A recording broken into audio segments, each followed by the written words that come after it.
Um dia espetacular para todos nós. Nós sabemos que escolha é o que nós mais vamos fazer na vida. E há sempre uma escolha e o processo é muito interessante. O resultado que nós vamos colher tem a ver com as escolhas que vamos fazer. E em se tratando de linguagem, a vida não é nada diferente. A estrutura verbal é fértil em língua portuguesa, como é nas demais línguas, porque o contexto e a maneira como as coisas são geradas, os acontecimentos vêm à tona, precisa de uma descrição para se fazer entender o processo de criação de um fenômeno, de um evento, e a forma verbal é que nos dá melhores condições para expressarmos este processo, essa durabilidade, essa continuidade, essa frequência, o aspecto iterativo, coercitivo, né, todos os elementos possíveis e muito mais que nós ainda nem citamos, né, estão vinculados à estrutura verbal e muitos verbos já trazem esse sentido nele mesmo. Então, no momento, nós vamos falar de verbo caracterização, particularidades e flexões e modos verbais. O que nos interessa nesse primeiro momento é entender que eu tenho modos verbais 3: indicativo, subjuntivo e imperativo. O indicativo é aquilo que é certeza. O subjuntivo, dúvidas. Então, certeza, dúvida. E o imperativo, ordem. Então, nós temos aqui 3 elementos básicos vinculados aos verbos. Certamente eu irei. É um futuro do presente, é um futuro certo. Certamente eu irei. Dúvida, talvez eu vá. Eu iria, se fosse possível. Tá vendo? Um futuro do pretérito. Então nós temos uma flexibilidade enorme para nos fazer entender dentro de um quadro circunstancial de fatores que se envolvem, né, em um processo de desenvolvimento e de melhoramento da individualidade e de reconhecimento pessoal dentro de um processo social, histórico. O verbo nos dá essas condições, nos dá essas possibilidades de flexionar. Então nós temos escolhas para fazer isso. No tempo indicativo, nós temos 6 tempos. 6 tempos.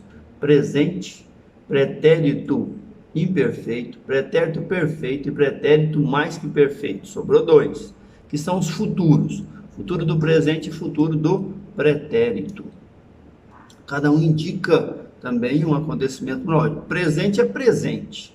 E mesmo assim, às vezes tem um presente que tem ideia de duração, né, do que está chegando, de continuidade, de frequência. Expressões são diversas, né? Mas presente. Pretérito imperfeito, um passado que não acabou, que pode retornar. Pretérito perfeito, um passado que acabou. Mais que perfeito, um passado anterior a outro passado de que eu estou falando. Futuro do presente, uma possibilidade real. Futuro do pretérito, uma possibilidade irreal, duvidosa. Subjuntivo, dúvida absoluta.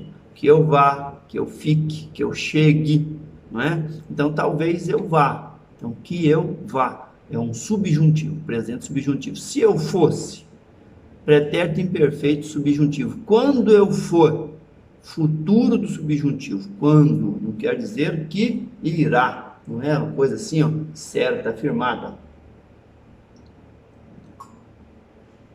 Então, essas estruturas já fazem parte do verbo imperativo. Só tem o afirmativo e o negativo. E agora é que nos importa. Olha que peculiaridade interessante. O presente do indicativo e o presente do subjuntivo é que dão as formas de formação, as estruturas de formação do imperativo afirmativo e do imperativo negativo. Olha que quadro interessante. Tá vendo só? Por que nós estamos dizendo isso?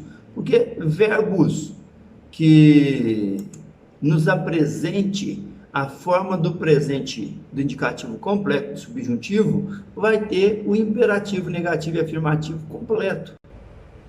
E aquele verbo que não tiver o indicativo, né, do presente indicativo ou o presente subjuntivo completo, também não terá as estruturas ideais, ok? Então, considerando esses elementos, eu vou dizer assim, olha, imperativo não tem para eu não dou ordem para mim, eu só dou ordem para tu, para você. Então, compreendamos o seguinte, para quem eu dou ordem?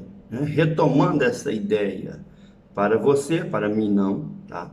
Para você, para tu, para você. E um detalhe, no imperativo, o ele é substituído por você, porque é um pronome de tratamento, você dá ordem direta, não é isso?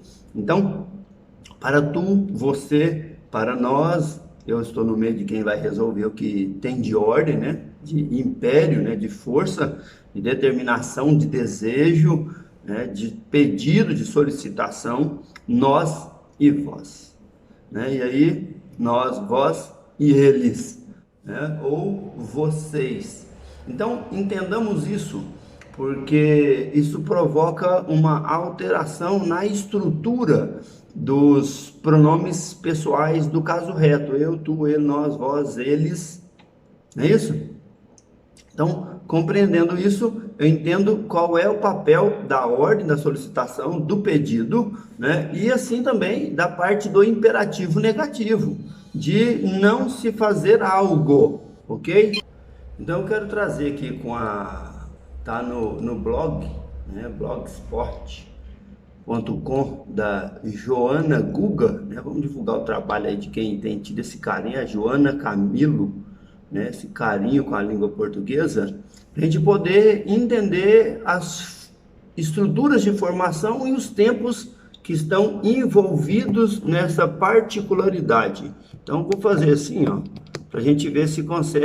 Quero ver se a gente consegue pegar melhor daqui, para vocês acompanharem o seguinte.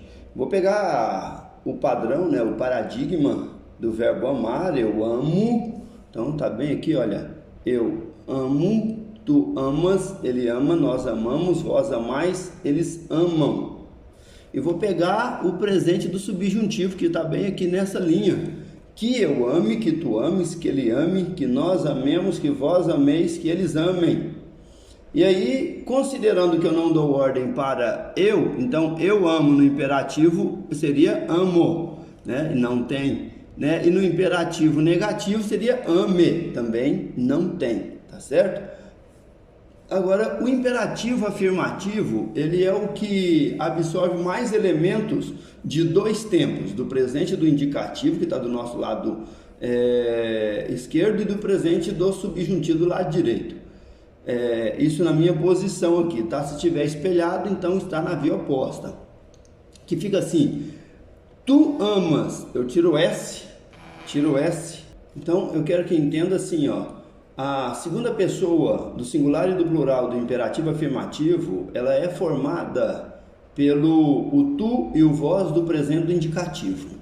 A terceira pessoa do singular e a primeira e terceira pessoa do plural são formados pelo presente do subjuntivo, que é o que nós temos aqui. Tu, então, ama tu, aí vem de cá, ó, que ele ame. Então, ame você, amemos nós, amai vós e amem vocês. André, mas tu não é amas?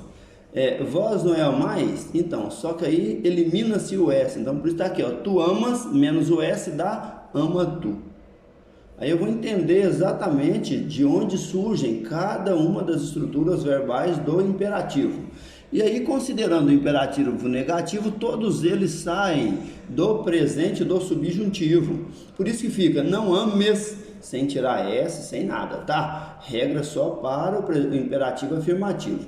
O imperativo negativo é, não ames tu, não ame você, não amemos nós, não ameis vós e não amem vocês. Queria passar esse detalhe que não tem na apostila, mas que fortalece muitas informações que estão na apostila. Eu posso pegar qualquer verbo, o verbo vender, o verbo partir, de qualquer conjugação, que ele vai encaixar com excelência nessa estrutura de formação do modo imperativo, ok? Grande abraço. Lembrando aí que nós temos os exercícios, né, conceituais, os exercícios contextualizados e os exercícios de aprofundamento para serem feitos por vocês. Um grande abraço. Fiquem com Deus.